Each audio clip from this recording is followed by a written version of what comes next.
கடல் கடந்து சென்றாலும் தீ நடுவே நடந்தாலும் புயல் சூழ்ந்து எழுந்திடும் காரிருளை நீ கடந்திட நேர்ந்தாலும் உன்னோடு நான் இருப்பேன், உன்னோடு நான் இருப்பேன். அஞ்சாதே, கலங்காதே.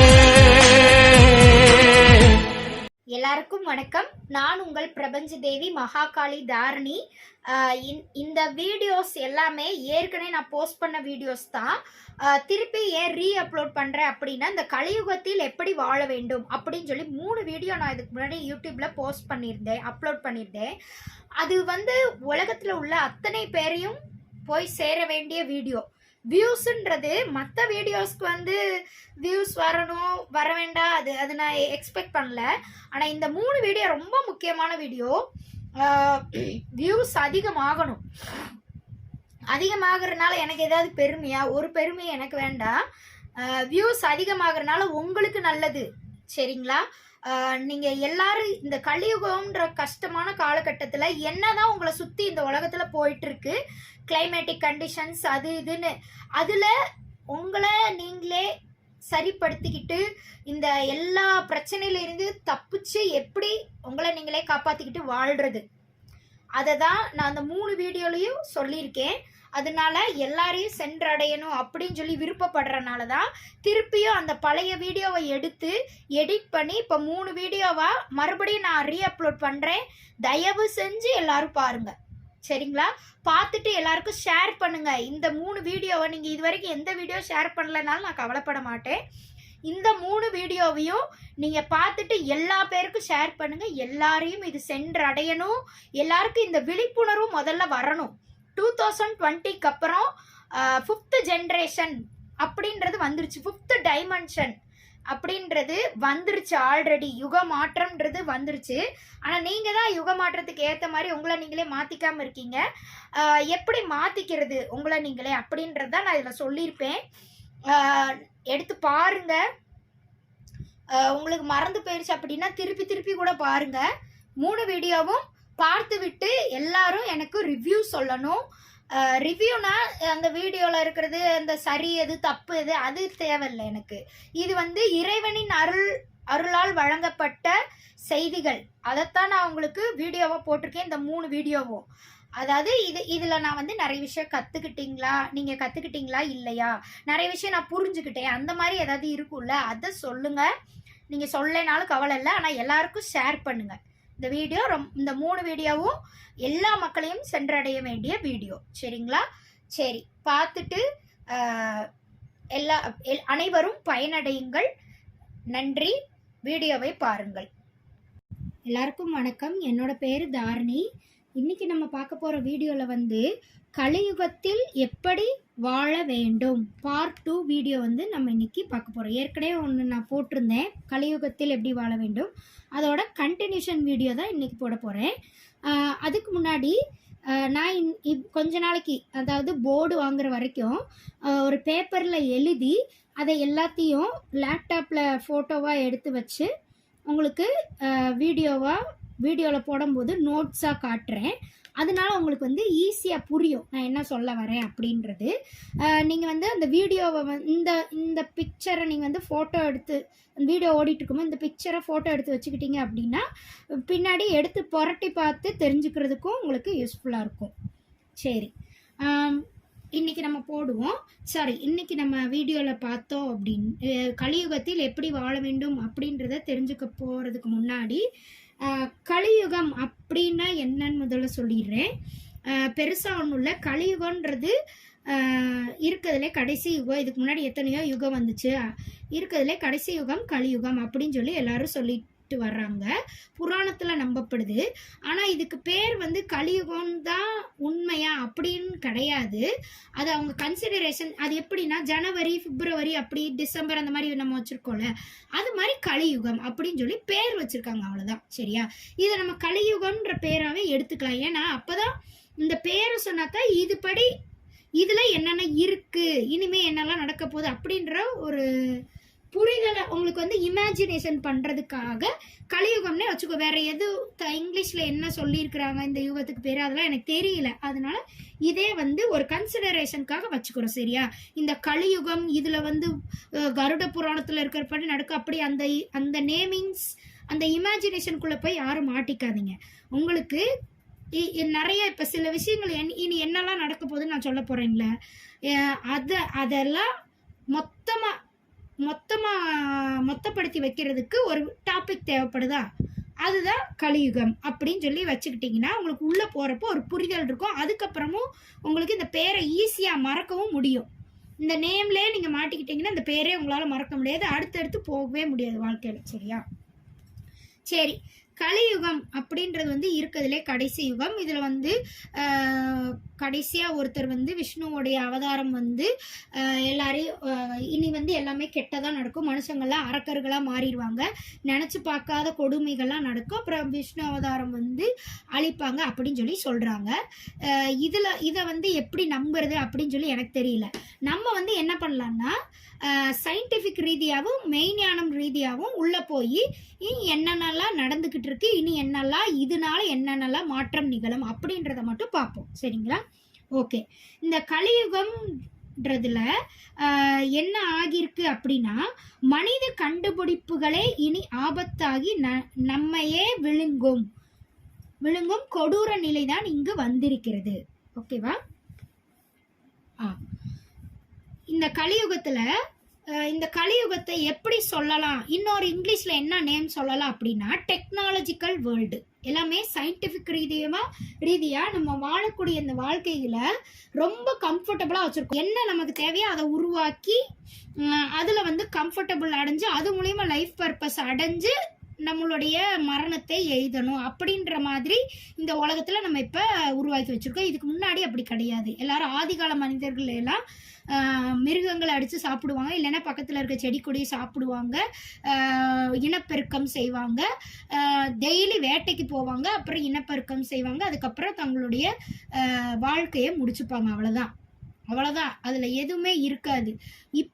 அது மிஞ்சி போனா பயணங்கள் போவாங்க, இங்க இருந்து அங்க நாடோடி வாழ்க்கை மாதிரி நிறைய பேர் வாழ்ந்து அந்த வாழ்க்கையில லைஃபுக்கான ஒரு பர்பஸா அதை தான் வச்சிருந்தாங்க.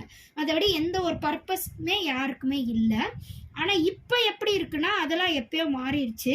ஆனா பல யுகங்கள் எல்லா யுகத்திலயும் இப்படிதான் ஆதி மனிதர்கள் இருந்தாங்க அப்படின்னா கிடையாது, சொல்ல முடியாது. எதையுமே நம்ம போய் பார்த்துட்டு வரல. இந்த யுகத்துல இப்படிலாம் வளர்ந்தாங்கன்ற டீட்டெயில்ஸ் மட்டும் தான் நமக்கு தெரியும். அதுக்கு முன்னாடி இருந்தெல்லாம் நமக்கு தெரியாது. சரியா? ஓகே. இதெல்லாம் சொன்னதான் உங்களுக்கு புரியும். ஏன்னா இதுக்கு முன்னாடியெல்லாம் வந்து எல்லாரும் முட்டாள்களா வாழ்ந்த மாதிரி இப்பதான் நம்ம ரொம்ப அறிவாளியா வாழ்ந்து பல டெக்னாலஜி கண்டுபிடிச்ச மாதிரியும் நம்ம வந்து பில்டப் பண்ணிட்டு இருக்கிறோம். நாமளே பெருமையா நினைச்சிட்டு இருக்கோம். அப்படிலாம் எதுவுமே கிடையாது. சரிங்களா? ஓகே. இப்போதைக்கு டெக்னாலஜிக்கல் வேர்ல்டு. சரிங்களா? அதே மாதிரி வயர்லெஸ் டெக்னாலஜிக்கு எல்லாமே வந்துருச்சு. இதுக்கு முன்னாடி வந்து ஃபோன் கண்டுபிடிச்ச காலத்துல எல்லாமே வயர்டு டெக்னாலஜியா இருந்துச்சு. அது ஒரு ஜென்ரேஷன் அப்படின்னு சொல்லலாம். எல்லாரும் என்ன நினைச்சுக்கிறீங்கன்னா இந்த உலகம் எப்ப அழியுமோ அப்பதான் ஜென்ரேஷன் முடியுது, அதுக்கப்புறம் தான் இன்னொரு யுகம். அப்படி கிடையாது. இது யுகம் நீங்க வைக்காம கூட இருந்துக்கலாம். இது ஃபுல்லாவே ஒரே யுகமா வச்சுக்கோங்க. ஆனா ஜென்ரேஷன்ன்றது வயர்டு டெக்னாலஜி இருந்தப்ப வேற ஜென்ரேஷன், இப்போ நம்ம வாழ்ந்துட்டு இருக்கிறது வயர்லெஸ் டெக்னாலஜி. 2020ன்றது ஃபுல்லாவே வேற ஜென்ரேஷனுக்கு வந்துருச்சு. 2020 முன்னாடி வரைக்கும் கூட கொஞ்சம் வயர்டு டெக்னாலஜி இருந்துச்சு. இப்போ எல்லாமே ஓரளவுக்கு வயர்லெஸ் டெக்னாலஜியா மாறிடுச்சு. சரிங்களா? அதுதான் உண்மை. அப்போ 2020க்கு அப்புறம் எப்படியெல்லாம் வாழணும், எப்படியெல்லாம் இருக்குது. ஏன்னா 23 வரைக்கும் நம்ம வந்துட்டோம். ஆனா இன்னும் அந்த உலகம் எப்படி இருக்குன்றதே புரிஞ்சுக்காம நம்ம என்னென்னலாம் இந்த உலகத்தை பாடப்படுத்தி வச்சுக்கோன்றதே புரிஞ்சுக்காம நீங்க உங்க லைஃபை வாழ்றதுலே உட்காந்துருக்குறீங்க. அதுவும் சரியா வாழ்றீங்களான்னு கேட்டா அதுவும் கிடையாது. எல்லாரும் கேட்டாலும் ஸ்ட்ரெஸ், வாழ்க்கையில ஸ்ட்ரெஸ்ஸா இருக்குன்னா எதுக்கு ஸ்ட்ரெஸ் வருது? உங்களுக்கு தான் எல்லாமே கம்ஃபர்டபுளா இருக்குல்ல, எல்லாமே கண்டுபிடிச்சிட்டீங்க, அப்புறம் எதுக்கு உங்களுக்கு ஸ்ட்ரெஸ் வருது? ஏன்னா ஆசைகள் அதிகமா இருக்குது. நீங்க நினைச்சதை உங்களால அடைய முடியல, கண்டுபிடிச்சு வச்சிருக்கீங்களே தவிர எதுவுமே அதுல உங்களுக்கு திருப்தி கிடைக்கல. அதுதான் உண்மை. சரி, என்னென்ன ஆகுதுன்னு பார்ப்போம். இந்த உலகம் இப்படி மோசமான நிலைக்கு மாறினதுக்கு காரணம் மனித கண்டுபிடிப்புகள். இந்த டெக்னாலஜி வளர்ந்ததுதான். இந்த டெக்னாலஜிலாம் கண்டுபிடிக்கும் போது எல்லாருக்குமே ஆக்கத்தை தரக்கூடிய அளவுக்கு இருந்துச்சு. ஆனா இந்த ஜென்ரேஷன் அந்த வயர்டு டெக்னாலஜி முடிஞ்சு வயர்லெஸ் டெக்னாலஜி ஆரம்பிச்சு கொஞ்ச நாள்ல எல்லாமே அழிவுக்கான கண்டுபிடிப்புகளா மாறிடுச்சு. அதுதான் உண்மை. இப்ப அதுதான் நடந்துட்டு இருக்கு. இனி ஆபத்தாகி நம்மையே விழுங்கும் கொடூர நிலை தான் இங்கு வந்திருக்கிறது. சரி, அடுத்த பாயிண்ட்ஸ் என்ன சொல்ல வர அப்படின்னா, இனி வாழ போற வாழ்க்கைக்கு நமக்கு என்ன தேவை? விஞ்ஞானம் அவுட்டர், வெளியுலக அறிவு. ஓகேவா? விஞ்ஞானம் வெளியுலக அறிவு அவுட்டர் பிளஸ் மெய்ஞானம் இன்னர். அப்படின்னா என்னன்னா உள் நம்மளோட உடம்புக்குள்ள இருக்கக்கூடிய நாலேஜ், ஞானம்னு நீங்க வச்சுக்கலாம். அதை எப்படி வேணா வச்சுக்கலாம். அதுக்கு தான் மெயின் ஞானம். மெயின் ஞானம்னா மூட நம்பிக்கை, சென்டிமெண்டா சொல்லுவாங்க, அந்த மாதிரி நினைக்காதீங்க. முதல்ல இனியாவது கொஞ்சம் திருந்துங்க எல்லாரும். மெயின் ஞானம்ன்றது என்ன அப்படின்ற ஒரு புரிதலுக்கு வாங்க. இன்னும் புரியாம நான் சொல்றதை கேட்காமே போய்கிட்டே இருந்தீங்கன்னா ஒண்ணுமே செய்ய முடியாது என்னால. சரிங்களா? விஞ்ஞானம் அவுட்டர் பிளஸ் மெய்ஞானம் இன்னர் இஸ் ஈக்குவல் டு உண்மை வாழ்க்கை. உண்மையான வாழ்க்கையை இந்த உலகத்துல நம்ம வாழணும் அப்படின்னா விஞ்ஞானமும் தேவை, மெய்ஞானமும் தேவை. இதுல ஒன்னே மட்டும் இருந்தா ஒண்ணுமே பண்ண முடியாது. ரெண்டுமே தேவை. இதுக்கு முன்னாடி வரைக்கும் நம்ம எப்படி இருந்தோம்னா விஞ்ஞானத்திலே இருந்தோம். ரொம்ப கம்மி தான் ஸ்பிரிச்சுவல் லைஃப்ல இருக்கிறவங்க. மெய்ஞானத்தை உணர்ந்தவங்கன்றவங்க ரொம்ப கம்மி. மீதி எல்லாரும் விஞ்ஞானத்துக்குள்ளேயே தான் இருந்தோம். விஞ்ஞானம்னா என்னது? Technological use, materialistic life. இந்த உலகத்துல கண்டுபிடிக்கக்கூடிய பொருட்களை எல்லாம் வச்சு நம்ம வாழ்க்கையை வாழ்றது, அதான் விஞ்ஞான வாழ்க்கை. மெயின் ஞானம்னா என்னன்னா, கண்டுபிடிச்சிட்டோம், அதுல எது சரி எது தப்புன்னு யோசிச்சு ஆராய்ஞ்சு சரியானதை மட்டும் வச்சுக்கிட்டு தவறானதை அப்படியே நீக்கிட்டு வாழக்கூடிய வாழ்க்கை தான் மெய்ஞான வாழ்க்கை. இது ரெண்டும் ஒன்று. இது மட்டும் இருந்தால் மட்டும் ஒன்றும் பண்ண முடியாது. இந்த மெய்ஞான வாழ்க்கையை நீங்கள் வாழணும் அப்படின்னாலே விஞ்ஞானம் வாழ்க்கை இருந்தால் தான் இந்த மெய்ஞானமே தேவைப்படும். விஞ்ஞானமே இல்லைன்னா மெய்ஞானம் தேவையே படாது. வாழ்க்கைன்ற ஒன்றே யாருக்குமே இருக்காதுங்க. சரிங்களா? இந்த உலகத்தில் நம்ம வாழணும் அப்படின்னா விஞ்ஞானம் கண்டிப்பாக தேவை. இந்த உலகம் எப்படி இருக்குது, இந்த உலகத்தை தாண்டி என்ன இருக்குது, அது மூலயமா நமக்கு இந்த உலகத்துக்குள்ளே என்னென்னலாம் நடந்துட்டு இருக்குது அப்படின்றதெல்லாம் தெரிஞ்சுக்கிறதா விஞ்ஞானம். விஞ்ஞான அறிவு. மெய்ஞான அறிவுன்றது இதெல்லாம் நம்ம தெரிஞ்சுக்கிட்டதுக்கு அப்புறம் நம்ம வாழ்க்கையை எப்படி சரியான வழியில கொண்டு போறது, தவறான வழிக்கு போயிடாம சரியான வழியில எப்படி கொண்டு போறது, அதுக்கு மெய்ஞானம்ன்றது தேவை. இப்ப மெய்ஞானம்ன்றது யாருக்குமே இருக்க மாட்டேங்குது. ஓவர் திங்கிங்கா தான் எல்லாரும் இருக்கிறீங்களே தவிர கான்சியஸ்னஸ் கூட சொல்லிக்கலாம். அந்த மெய்ஞானத்துக்கு நீங்க கான்சியஸ்னஸ் கூட ஒரு பேர் வச்சுக்கலாம். ஆனா நீங்க எல்லாரும் தேவையில்லாத கான்சியஸ்னஸ் தான் வச்சிருக்கீங்களே தவிர தேவையான கான்சியஸ்னஸ் உங்களை யாருக்குமே இருக்க மாட்டேங்குது. அப்பதான் நீங்க விஞ்ஞானம் மெய்ஞானம் சேர்ந்தாதான் உண்மை வாழ்க்கைய அடைய முடியும். அப்ப புரிஞ்சுக்கோங்க, இப்ப நீங்க எந்த வாழ்க்கைய வாழ்ந்துகிட்டு இருக்கீங்கன்னு. மாயையான வாழ்க்கை தான் இது, எல்லாருக்குமே மாயை தான். ஆனா அந்த மாயையில புரிஞ்சுக்கிட்டு உண்மையான வாழ்க்கை பர்பஸ் அடையிறதா மாயை வாழ்க்கைக்கான அர்த்தம். ஆனா நீங்க அந்த மாயைக்குள்ளே சிக்கி வாழ்றீங்க. இன்னும் நீங்க உண்மையான வாழ்க்கைக்கே உள்ள போகவே இல்லை. இது தெரியல, இது ரெண்டுமே உங்களுக்கு தெரிஞ்சிருக்கல அப்படின்னா உண்மையான வாழ்க்கைக்குள்ளே போல. நீங்க எல்லாரும் மாயைக்குள்ள இத்தனை வருஷமா சிக்கி கிடந்திருக்கீங்க அப்படின்னு அர்த்தம். சரி, ஓகே. மாயையிலேருந்து எப்படி விடுபட்டு உண்மை வாழ்க்கைக்கு போகிறதுன்னு நான் சொல்லி கொடுக்குறேன். ஓகே, சரி. அடுத்து என்ன பாயிண்ட் சொல்லியிருக்கேன் அப்படின்னா மாசுபாடு மனிதர்கள் இனப்பெருக்கத்தால் தேவைகள் அடையும் குறைபாட்டால் பஞ்சபூதங்களான நிலம், நீர், நெருப்பு, காற்று, ஆகாயம் இவைகள் மாசடைந்து விட்டன. மாசுபாடு அப்படின்னா என்னன்னு உங்களுக்கு தெரியும் தானே? பொல்யூஷன் அப்படின்னு சொல்லி இங்கிலீஷ்ல சொல்லுவாங்கல்ல. பொல்யூஷன்னா ஏதாவது ஒரு பொல்யூஷன் மட்டும் இல்லை, பஞ்சபூதங்கள் உங்களுக்கு தெரியும் தானே? 5 elements இன் தி எர்த், இந்த ஸ்பேஸ்ன்னு கூட வச்சுக்கோங்க. சரியா? ஏன்னா எர்த்தில் இருக்கிற 5 elements தான் ஸ்பேஸ் முழுக்க எல்லா இடத்துலையும் அங்கங்கே இருக்குது. ஓகேவா? சரி, அது என்ன? அதுக்கு தமிழ்ல பஞ்சபூதம் சொல்லியிருக்காங்க. பஞ்சபூதம் சொன்னோன்னே எல்லாரும் ஆன்மீகத்தை பத்தி சொல்றாங்க. அதாவது வார்த்தைகள் தான் உங்களுக்கு பெரிய பிரச்சனையா இருக்குது. தூய தமிழ்ல இல்ல தூய சமஸ்கிருதம், தூய ஹிந்தி, இந்த மாதிரி பழமையான லாங்குவேஜ்லாம் இருக்கு. தூய தெலுங்கு, தூய மலையம், நீங்க பழமையான லாங்குவேஜ் என்ன வேணா வச்சுக்கோங்க.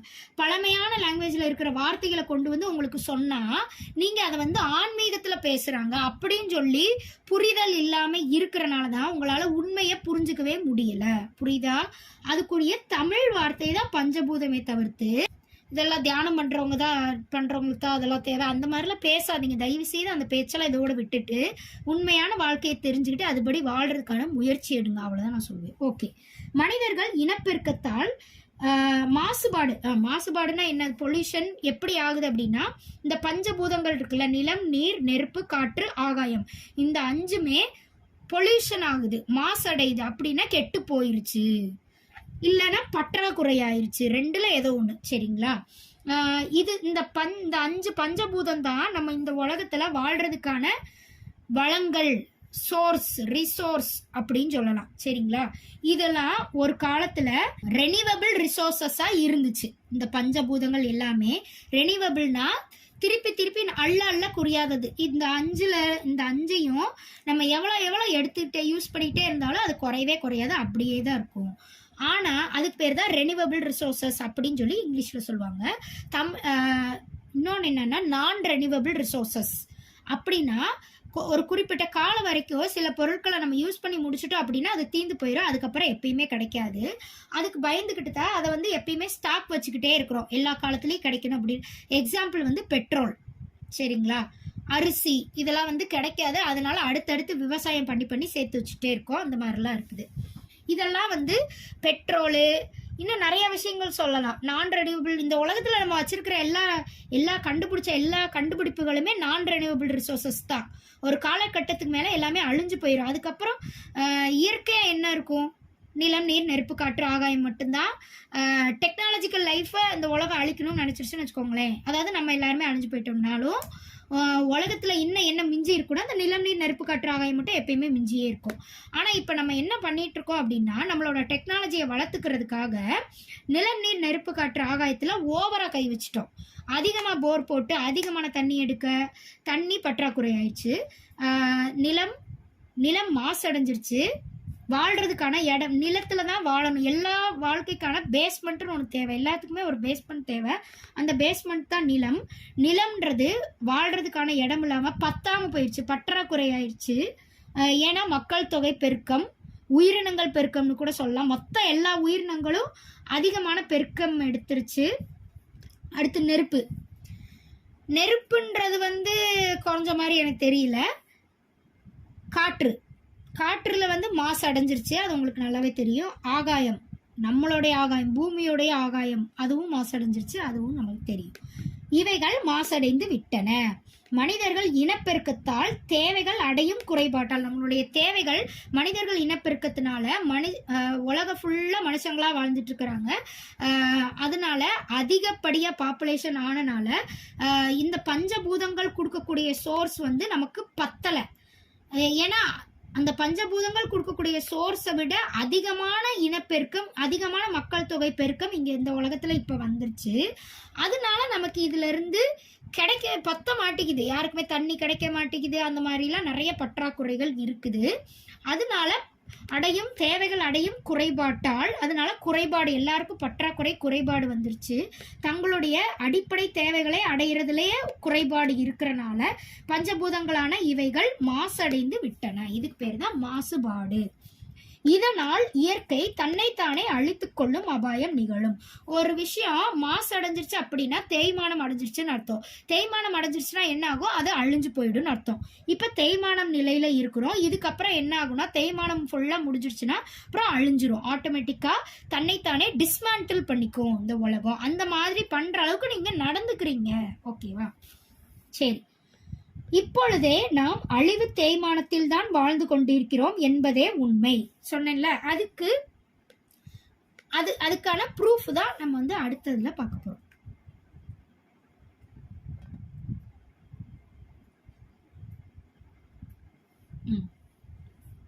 முதல் ப்ரூஃப், சீக்கிரமாக குழந்தைகள் பருவமடைதல்.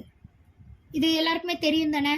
எல்லா குழந்தைங்களுமே வந்து ஆண் குழந்தையா இருந்தாலும் சரி, பெண் குழந்தையா இருந்தாலும் சரி, சீக்கிரமாவே ஏஜ் அட்டன் பண்ணிடுறாங்க, பருவம் அடைஞ்சிடுறாங்க. சீக்கிரமாவே சின்ன வயசுலயே பருவம் அடைஞ்சிடுறாங்க.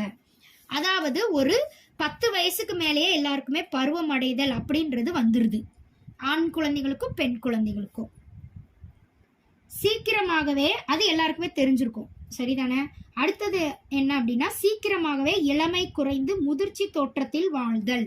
எல்லாருக்குமே வந்து இப்பெல்லாம் 21 வயசுக்கு மேலேயே ஆண்களுக்கும் சரி பெண்களுக்கும் சரி அது வந்து இளமை காலம். 21 வயசுக்கு மேலே இளமை யூத் அப்படின்னு சொல்லுவாங்களா, அந்த காலத்திலே எல்லாருக்குமே முடி நிறைக்கிற ஆரம்பிச்சிருது. ஒரு முடி 2 முடியாது, இந்த உலகத்தில் உள்ள எல்லாருக்குமே 21 வயசுக்கு அப்புறம் கண்டிப்பாக நிறைச்சிருக்கும். எனக்கு கூட நிறைச்சிருந்துச்சு, இல்லைன்னு மட்டும் சொல்லாதீங்க. நிறையா முடி நிறைச்சி இல்லைனாலும் ஒரு முடி 2 முடியாவது நிறைச்சிருக்கும்.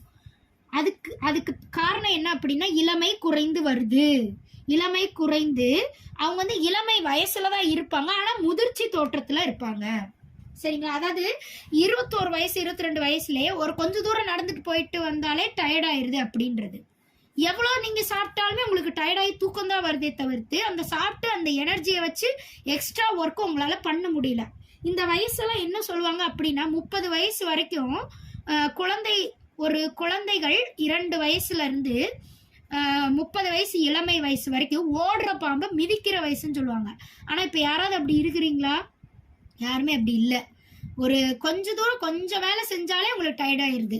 அந்த மாதிரி தான் எல்லாருமே இருக்கிறீங்க. நீங்கள் தினைக்கும் விட நிறையாவே சாப்பாடு இப்போல்லாம் கிடைக்குது. ஆனால் எவ்வளவோ சாப்பிட்றீங்க, ஆனாலும் உங்கள் உடம்புக்கு அந்த எனர்ஜி பத்தலை. நிறைய சாப்பிட்டு தூங்குறீங்களே தவிர்த்து, தூக்கம் வர மாதிரி தான் இருக்கே தவிர்த்து எனர்ஜெட்டிக்காக எந்த ஒர்க்கையும் பண்ணணுன்ற ஒரு மைண்ட் செட்டே உங்களுக்கு வரமாட்டேங்குது.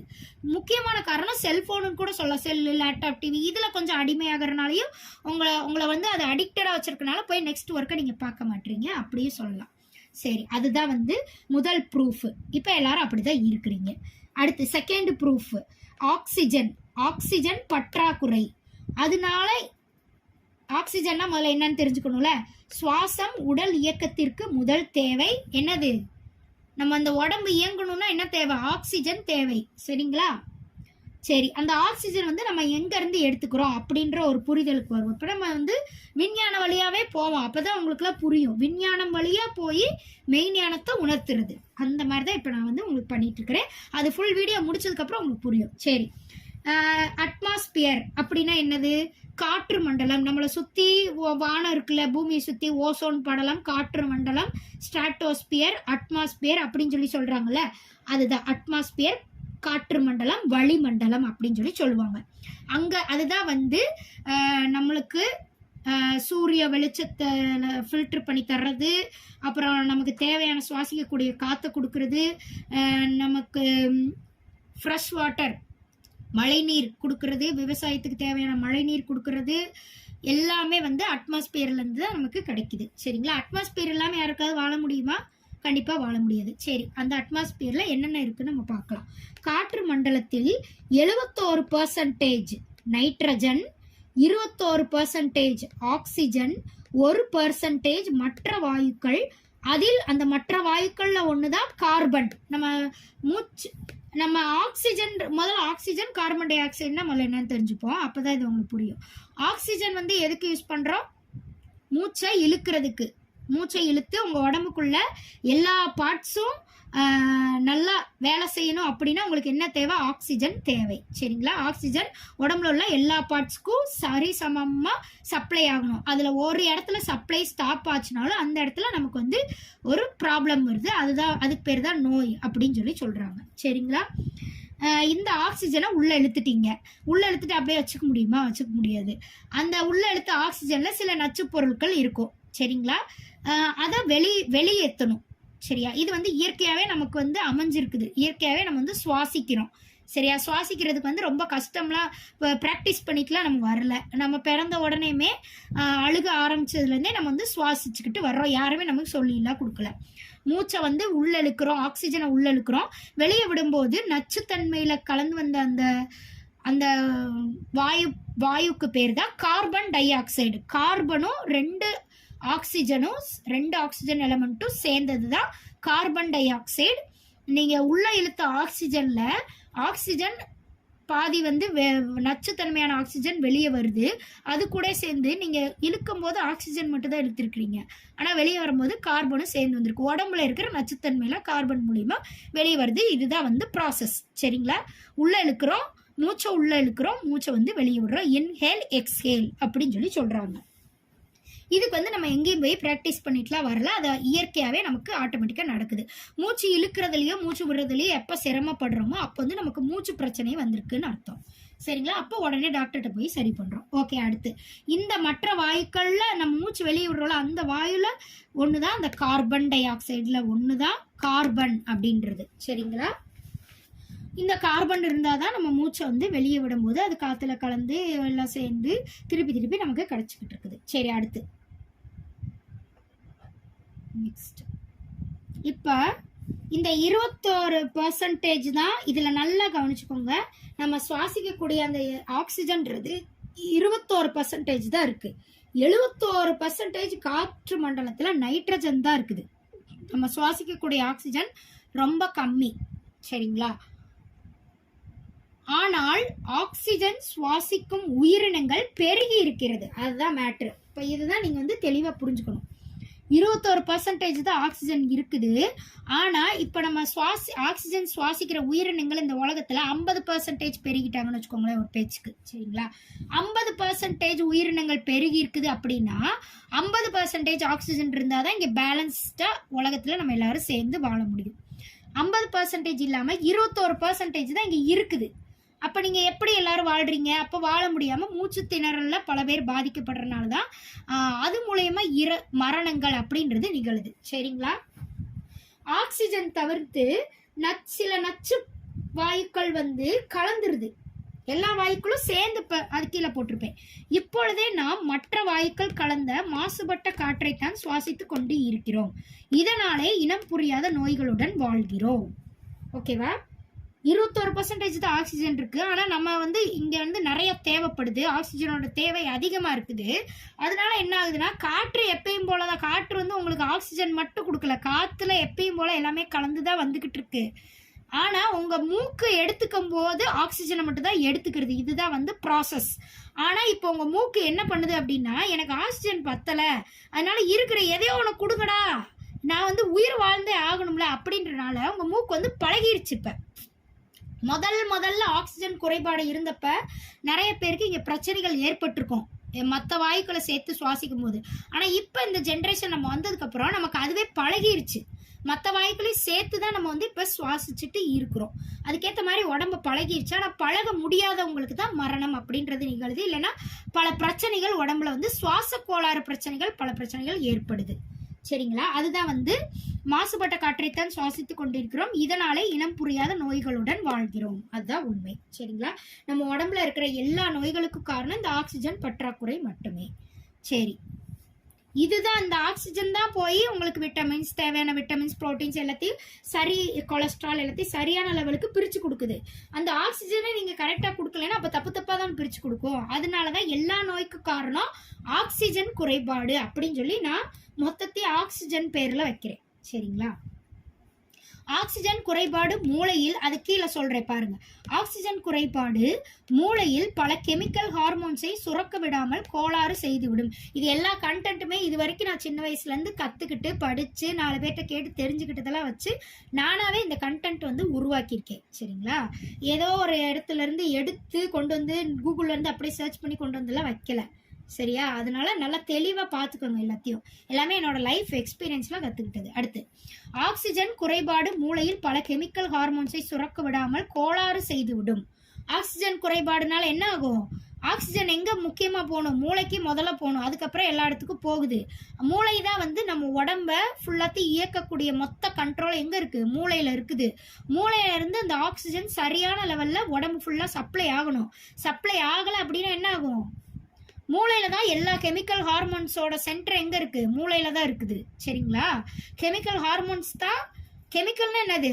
ஏதோ கெமிக்கல் நீங்க வந்து லேப்ல செய்யற கெமிக்கல்னு நினைச்சுக்க கூடாது. உங்க உடம்புக்கு தேவையான கெமிக்கல்ஸ் சுரந்தாதான் நீங்க வந்து இந்த உலகத்துல உயிர் வாழவே முடியும். சரியா? வெறும் உடம்பா மட்டும், வெறும் உடம்பு எலும்பு கூட இருந்தா நம்ம வாழ்ந்துட முடியுமா? முடியாது. அந்த எலும்பு கூடுக்குள்ள ஆக்சிஜன் அப்படின்ற காற்று வந்து உள்ள போய் உயிரோட உயிர் சக்தியோட ஆக்சிஜனும் சேர்ந்து எல்லா இடத்துக்கும் வந்து பல முக்கியமான கெமிக்கல்ஸ் உடம்புல சுரக்கணும். அதுதான் வந்து இந்த புரோட்டீன்ஸ், விட்டமின்ஸ், கொலஸ்ட்ரால், அயன் இதெல்லாம் சொல்றாங்கல்ல. இந்த கெமிக்கல்ஸ் எல்லாம் உடம்புக்குள்ள சுரந்தாதான் நீங்க வந்து ஆரோக்கியமான வாழ்க்கையை வாழ முடியும். மூளையை முதல்ல அப்பதான் திங்க் பண்ணும். மூளையை திங்க் பண்றது கூட ஒரு கெமிக்கல் தேவை. மூளை வந்து எல்லாருக்கும் திங்க் பண்ணும், தயவுசெய்து அப்படி நினைச்சிடாதீங்க. உங்க மூளையில திங்கிங் நடக்கணும் அப்படின்னாலே அதுக்கும் ஒரு கெமிக்கல் தேவை. சரிங்களா? எல்லாத்துக்குமே கெமிக்கல், இங்க எல்லாமே கெமிக்கல் தான். சரியா? எல்லாமே கெமிஸ்ட்ரி தான். ஓகேவா? எலமெண்ட்ஸ் அப்படின்னு சொல்லுவாங்களா, வாயுக்கள். வாயுக்கள் இல்லாத இடமே இல்லை இந்த ஸ்பேஸ் முழுக்க, அண்ட சராசரம் முழுக்க. அண்ட சராசரம் கூட சொல்லக்கூடாது, பிரபஞ்சம் முழுக்க வாயுக்கள் நிறைந்தது தான். சரிங்களா? அதில் ஒவ்வொன்றா சேர்ந்து சேர்ந்து சேர்ந்து சேர்ந்து தான் ஒவ்வொரு பார்ட்டிகல்ஸாகவும் ஒவ்வொரு உயிர்களாகவும் உருவாகி வந்திருக்கும். ஓகேவா? இதை முதல்ல தெரிஞ்சுக்கணும். அப்போ கெமிக்கல் ஹார்மோன்ஸ் அப்படின்றது மூளையிலேருந்து சில ஹார்மோன்ஸை சுரக்க விடாமல் தடுத்துரும். அதனாலே இங்கு யாரும் நல்லா நோட் படிக்குங்க, அதனால இங்க யாரும் மனசாட்சி இல்லாமலே வாழ்கிறோம். நம்ம ஒரு பிரச்சனை நடக்குது அப்படின்னா அதுல வந்து ரொம்ப மனசு கஷ்டப்படுத்தக்கூடிய ஒரு பிரச்சனையா இருந்திருக்கும். ஆனா அதை ரொம்ப ஈஸியா கடந்து போயிருப்போம். ரொம்ப கருணை கொண்டு அந்த பிரச்சனையை சரி பண்ணணும். ஆனா கருணை கொண்டு சரி பண்ணாம எனக்கு இதெல்லாம் சரி பண்றதுக்கு டைம்ல அடுத்த வேலையை பார்க்கணும் அப்படின்றதுக்காக ரொம்ப ஈஸியா மனசாட்சியே இல்லாம இப்ப எல்லாத்தையும் மறந்துட்டு கடந்து போறதுக்கான காரணம் மூளையில் ஆக்சிஜன் குறைபாடு வந்து விட்டது. சரிங்களா? எதனால அப்படி சொல்றேன் அப்படின்னா, இப்போ ஒருத்தவங்க அடிபட்டு கிடக்குறாங்கன்னு வச்சுக்கோங்களேன், எல்லாருமே போய் காப்பாத்திடுறோமா? அவங்கள பார்த்துட்டு எல்லாருமே போய் காப்பாத்துறது இல்லை, யாரோ ஒருத்தர் தான் ரொம்ப கருணை கொண்டு அப்படி போய் காப்பாத்துறாங்க. இப்போ மீதி பேர்லாம் என்ன பண்றீங்க? செல்போன்ல செல்ஃபி எடுக்கிறீங்க. அது கூட இப்போ மாறிடுச்சுன்னு தான் சொல்லணும். இப்போலாம் அப்படி யாரும் பண்ணுறதில்ல. அதெல்லாம் சொல்லி சொல்லி எல்லாரும் இப்போ மாற்றிக்கிட்டாங்க. இப்போ அப்படி பண்ணுறதில்ல. இதை தவிர்த்து என்ன பண்ணுறீங்க அப்படின்னா, ரொம்பவே மனசாட்சி இல்லாமல் தான் இருக்கிறீங்க எல்லாருமே. என்ன அப்படின்னா, தான தர்மங்கள் செய்கிறது கிடையாது. அதாவது நமக்கு போக மீதியை வந்து எல்லாருக்கும் கொடுத்து வாழணும், நம்மளே இருக்கிற எல்லாத்தையும் சம்பாரித்து எல்லாத்தையும் நம்மளே வச்சுக்கணும், மற்ற யார் எக்கேடு கெட்டு போனால் எனக்கு என்ன, நம்ம பக்கத்து வீட்டில் இருக்கிறவங்க ரொம்ப கஷ்டப்பட்டாலும் எனக்கு என்ன, உங்ககிட்ட அதிகமாகவே பணம் இருந்திருக்கும், அவங்க ரொம்ப கஷ்டப்படுறவங்களாம் ரொம்ப இலையாக இருந்திருப்பாங்க, அவங்கக்கிட்ட நீங்கள் நினச்சா கொஞ்சம் பணத்தை கொடுத்து உதவி செய்யலாம். ஆனால் அது கூட இப்போ யாரும் செய்ய மாட்டீங்க. எனக்கு அடுத்தடுத்து பிளான்ஸ் வச்சுருக்கீங்க. உங்கள் லைஃப்பை நீங்கள் வாழ்கிறதுல அடுத்தடுத்து பிளான்ஸ் வச்சுருக்கீங்களே தவிர்த்து இந்த உலகத்தில் நீங்கள் உங்கள் லைஃப்பை வாழணுன்னாலே இந்த உலகத்தில் உள்ள எல்லா மக்களையும் டிபெண்ட் பண்ணி தான் வாழ முடியும். எல்லாம் நீங்கள் போட்டிருக்கிற ட்ரெஸ்லேருந்து சாப்பிட்ற சாப்பாடுலேருந்து எல்லாமே வேற ஒருத்தவங்க கொண்டு வந்து கொடுத்தனால தான் உங்களுக்கு கிடைக்கதே தவிர்த்து எல்லாத்தையுமே நீங்களாக உருவாக்கிக்கல. அப்போ எல்லாத்தையுமே டிபெண்ட் பண்ணி வாழும்போது எல்லார் மேலேயும் பாசப்பற்றோடு வாழ்ந்தா என்ன தப்பு? நீங்கள் எங்கேயோ போய் இப்போ இங்கே உட்காந்துக்கிட்டு அமெரிக்காவில் இருக்கவங்க கூட போய் பாசபந்தமாக பழக வேண்டிய அவசியம் இல்லை. உங்கள் பக்கத்து வீட்டில் இருக்கவங்க, உங்கள் ஏரியாவில் இருக்கவங்க, அதை கூட விட்டுருங்க. உங்கள் ஃபேமிலியில் இருக்கவங்களையா சந்தோஷமாக வச்சுக்கிட்டீங்களா? அதுவே கிடையாது. உங்கள் ஃபேமிலியில் இருக்கவங்களே ஒரு பிரச்சனை, ஏதோ ஒரு கடன் வாங்கி ரொம்ப கஷ்டப்பட்டாங்கன்னு வச்சுக்கோங்களேன், உங்ககிட்ட நிறையவே பணம் இருக்குது, இருந்தாலும் நீங்கள் கொடுக்க மாட்டீங்க. ஏன்னா வந்து எனக்கு அடுத்தடுத்து இதை பண்ணணும் அதை பண்ணணும். நீங்கள் உங்ககிட்ட நிறையவே இருக்குதுன்னா என்ன அர்த்தம்? இதை பண்ண அதை பண்ணாலும் அந்த பணம் மிச்சம் இருக்கும்னு அர்த்தம். அதை கொடுத்து அவங்களுக்கு உதவி செஞ்சு அவங்க வாழ்க்கையை காப்பாற்றுனா என்ன குறைஞ்சிருவீங்க? உங்கள் வாழ்க்கையில் கண்டிப்பாக எதுவுமே குறைய மாட்டேங்க. மிஞ்சி மிஞ்சி போனால் கொஞ்சம் பணம் குறைஞ்சிருக்கும், அது திருப்பி சம்பாரிச்சுக்கலாங்க, ஒன்றும் பிரச்சனையே இல்லை. சரிங்களா? அந்த அந்த மனசாட்சின்றதே இங்கே யாருக்குமே வராதது காரணம் உங்கள் மூளையிலே வந்து கோளாறு வந்துருச்சு. அப்போ மூளை சரியாக செயல்படாத, எல்லாமே திங்கிங் எங்கே இருக்குது? மூளையிலேருந்து தானே திங்கிங் வருது. மூளையே வந்து உங்களுக்கு தப்பான கமெண்ட்ரி கொடுக்குது. இல்லை இவங்க எல்லாம் வாழ்க்கையை கெடுத்துருவாங்க ஹெல்ப் பண்ணா, அதனால நான் வந்து ஹெல்ப் பண்ண மாட்டேன், எனக்கே வச்சுக்குவேன், என் குடும்பத்தை மட்டும் பார்த்தா போதும், அப்படி அங்கேயே வந்து உங்களுக்கு கமெண்ட்ரி தப்பாக வருது. அதனால நீங்கள் எல்லாருமே தப்பான வாழ்க்கையே வாழ்ந்துட்டுருக்கீங்க. மனசாட்சி இல்லாமலே வாழ்கிறோம்.